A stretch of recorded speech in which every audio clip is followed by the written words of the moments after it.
कहते हैं न बड़े लक्ष्य बड़े मन से साधे जाते हैं, इसके जीते जागते उदाहरण हैं राजस्थान के 78 वर्षीय मनरेगा कार्यकर्ता तेतर सिंह। तेतर सिंह राजस्थान में 1970 के दशक के बाद से हर चुनाव लड़े हैं और हर बार उनकी जमानत जब्त हो गई। सियासत का स्वाद न चख पाने के कारण भी 78 वर्षीय मनरेगा कार्यकर्ता तेतर सिंह कभी निराश नहीं हुए।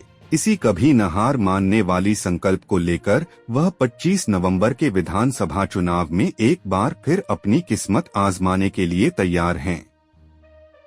करणपुर विधानसभा क्षेत्र से मैदान में उतरे निर्दलीय उम्मीदवार तेतर सिंह से जब यह पूछा गया कि अब तक लगभग 20 चुनाव हारने के बाद भी वह क्यों चुनाव लड़ रहे हैं, तो उन्होंने जवाब दिया, मुझे क्यों नहीं लड़ना चाहिए।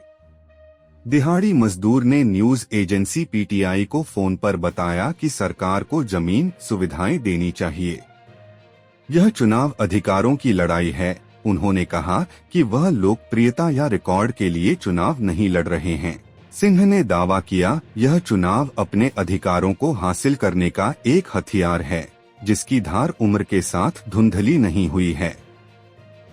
70 साल के बुजुर्ग ने कहा कि उन्होंने पंचायत से लेकर लोकसभा तक हर चुनाव लड़ा है, लेकिन हर बार उन्हें हार का सामना करना पड़ा। उन्होंने आगे कहा कि वह एक बार फिर उसी जुनून और उत्साह के साथ तैयारी कर रहे हैं और इस महीने के अंत में विधानसभा चुनाव के लिए अपना नामांकन पत्र दाखिल किया है।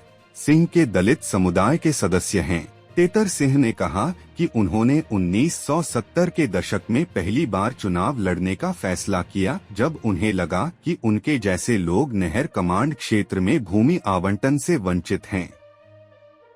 तेतर सिंह ने कहा कि उन्होंने एक के बाद एक चुनाव लड़े, लेकिन जमीन आवंटन की उनकी मांग अब तक पूरी नहीं हुई है और उनके बेटे भी दिहाड़ी मजदूर के रूप में काम करते हैं। उन्होंने न्यूज एजेंसी पीटीआई को बताया कि उनकी 3 बेटियां और 2 बेटे हैं और उनके पोते पोतियों की भी शादी हो चुकी है। सिंह ने कहा कि उनके पास जमा पूंजी के रूप में 2500 रुपए नकद हैं, लेकिन कोई जमीन, संपत्ति या वाहन नहीं।